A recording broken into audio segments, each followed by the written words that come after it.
Marvel's The Avengers opening in theaters. I remember I was there on opening night in a good crowd, excited to see all the characters we knew so far in the Marvel Cinematic Universe to be on the screen. And I also remember where I was when Samuel L. Jackson appeared for the very first time at the end of Iron Man. I still remember that cameo appearance. It was a game changer. It was a game changer for the MCU. What's so interesting is that just 6 weeks later was the release of The Incredible Hulk. Uh, Imagine if The Incredible Hulk had opened and then Iron Man. Would things be different? Would we have the MCU phenomenon that we have if there was the different release dates? Release dates matter. Look at what's happened with Sinners. Look at how the MCU has shifted with all its release dates. And Thunderbolts now kicking off this summer movie season. I think it was supposed to be at other points. The Captain America movie that came out in February was supposed to kick off last summer movie season. But here we are, kicking off summer for 2025. And Thunderbolts with a solid opening weekend of $76 million. But when you look at all 36 of these Marvel Cinematic Universe movies, it's right now number 28 in terms of opening weekends. It's right in line with Shang-Chi from 2021 and Ant-Man and the Wasp from 2018 in that $75-76 million range.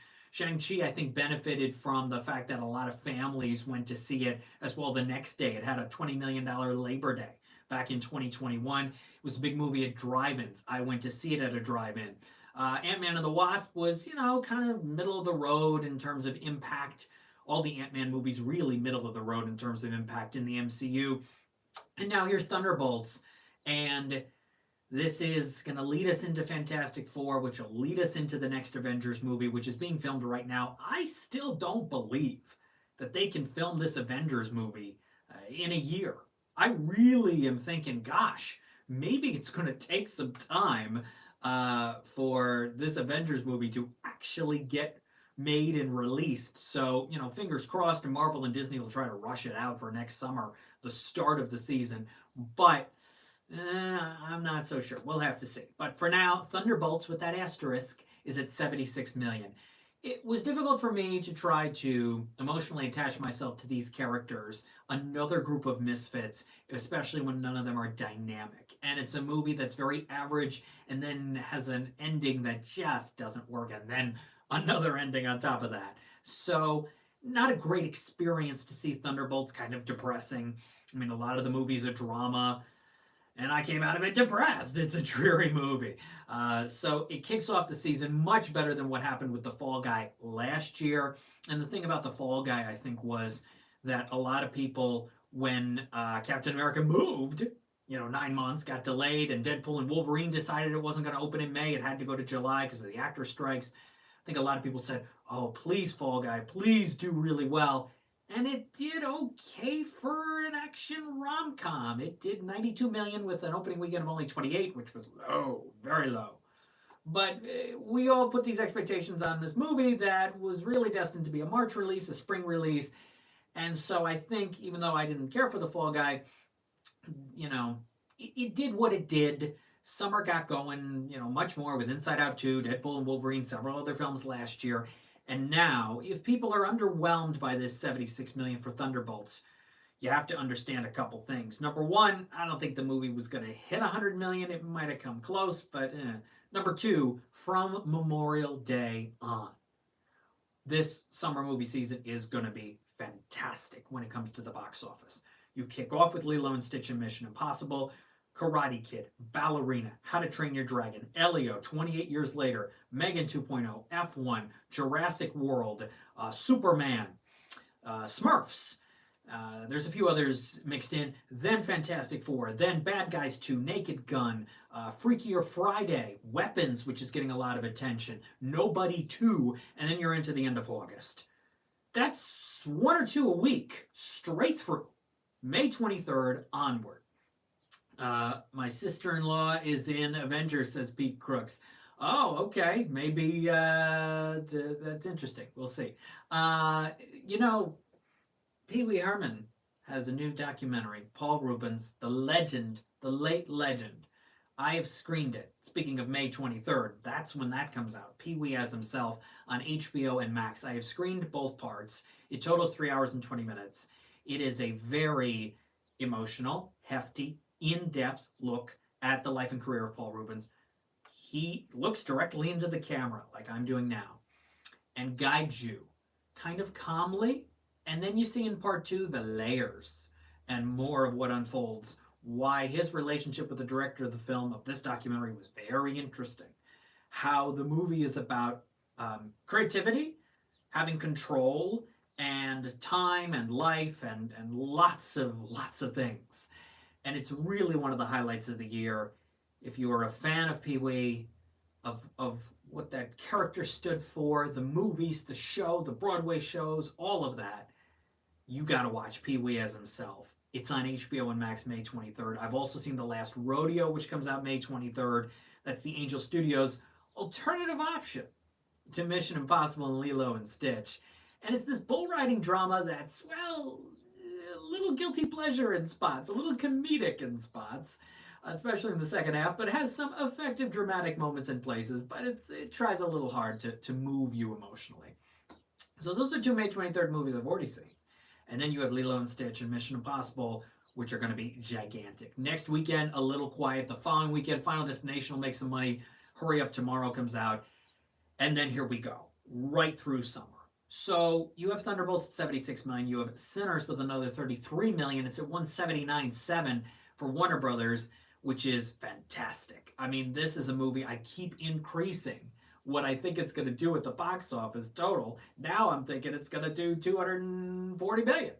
It is really doing well. In fact, it's already passed what it would need to do 2.5 times its budget, 236.7 million worldwide. So all that debate that we had, that some people had 2 weeks ago, 45 million, but is it going to get to its budget 2.5 times? Yes. The answer is yes. Sinners is now profitable for Warner Brothers. On top of being a good original film and an awards contender and all of that, it has passed the 225. It's at 236.7 worldwide, so it's profitable for Warner Brothers. Pete Crooks, I watched My Dinner with Andre. Have you seen? I did not see that. Number 3 this weekend, speaking of Warner Brothers, a Minecraft movie. Talk about a movie that's profitable for Warner. 398.2 million domestically. It's going to past 400 by a lot, and another $13.7 million this weekend for a Minecraft movie. It's the 5th biggest Warner Brothers film of all time. It's the 2nd biggest non-DC movie behind Barbie, and it'll only be the 2nd non-DC Warner Brothers movie to pass 400 million, which is incredible.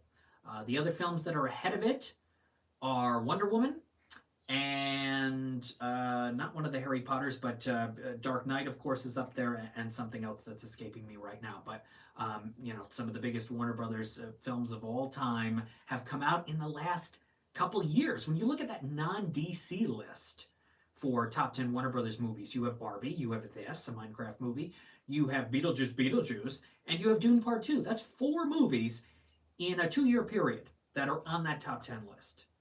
Theaters are doing great. The Accountant 2 is number 4 this weekend with 9.5 million. It's at 41.2. A bit of a drop. I really, after seeing it, even before this box office, thought this isn't going to do what the first Accountant did, which was 86 million for Warner Brothers. It's at 41.2 right now for Amazon MGM. It'll make a run at 60. It may not get there. Number 5 this weekend, Until Dawn, added 3.8 million. It's at 14.4. Not great. Number 6 is The Amateur. 1.8 million. It's at 36.9. Like I said last week, a lot of these 20th century films kind of underwhelming. $40 million range and just a little above, just a little below, and this is a little below. I don't think at this point it'll get to 40 million. Number 7, The King of Kings. 1.7 million. It's at 57.7. Second biggest Angel Studios movie ever. Had those 2 big weekends and then that big drop last weekend. Not making a lot now. But still, 57.7, it'll try to get to 60 million, and Angel will be thrilled. Number 8 is Warfare, which added 1.3 million. It's at 24.1 for A24, about 4 million shy of getting onto their top 10 list box office domestic of all time. So it's going to fall a little short of that. Believe the number 9 and 10 movies this weekend are Hit the Third Case with about 1 million. and The Surfer. Number 10, unless something else sneaks up. There's a horror film called Rosario. There's a few other things, but The Surfer only did $675,000 this weekend. Nicolas Cage film, he's pretty good. The movie's a mess. I don't like much of The Surfer at all. It was a kind of a frustrating experience watching it. It had paid previews Wednesday. That money went into this weekend, and it still only did $675,000. That is not good. The Legend of Ochi, huge drop this weekend, down to $342,000 from that. What did it do? $1.4 million last weekend. It's only made $2.2 million. Like I said last week, not even close to the $6.7 million that Marcel the Shell with Shoes On did for A24 this time-ish 3 years ago. So this week coming up in the theaters, Thunderbolts and Sinners will do pretty well again, especially maybe Sinners. I mean, could Sinners do $25 million and Thunderbolts do less? We'll have to see. But Shadow Force opens. This will do a little bit. Lionsgate, Kerry Washington action movie. It was supposed to come out this weekend, but Lionsgate decided to make it a Mother's Day weekend release. Speaking of Mother's Day, the film Nonas, which I think a lot of families are going to be watching. It's a PG-rated film on Netflix starting Friday. I will be screening Nonas, and it stars Vince Vaughn, Susan Sarandon, Lorraine Bracco, Talia Shire, and it's an Italian restaurant food family comedy. So that is on Netflix. I think that'll get a lot of attention. Also, Clown in a Cornfield is out in theaters. This may make the most money out of the new movies coming out next weekend because it's a horror film and it's getting some attention, and it's called Clown in a Cornfield. I think there are going to be some people who are curious to see that.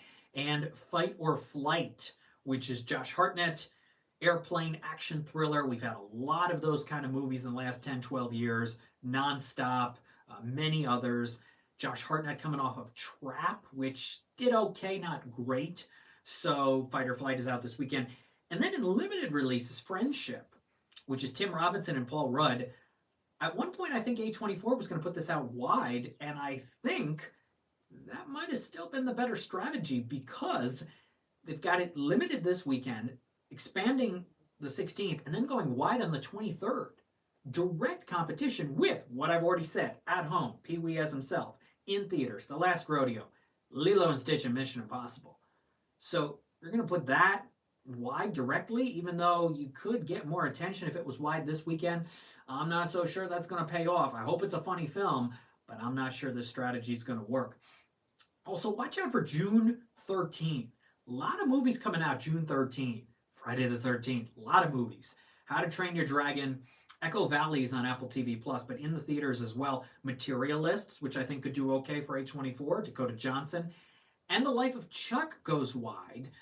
This is the Stephen King film with Tom Hiddleston, and that's getting a lot of buzz. Toronto winner for the Audience Award last September. So, June 13th.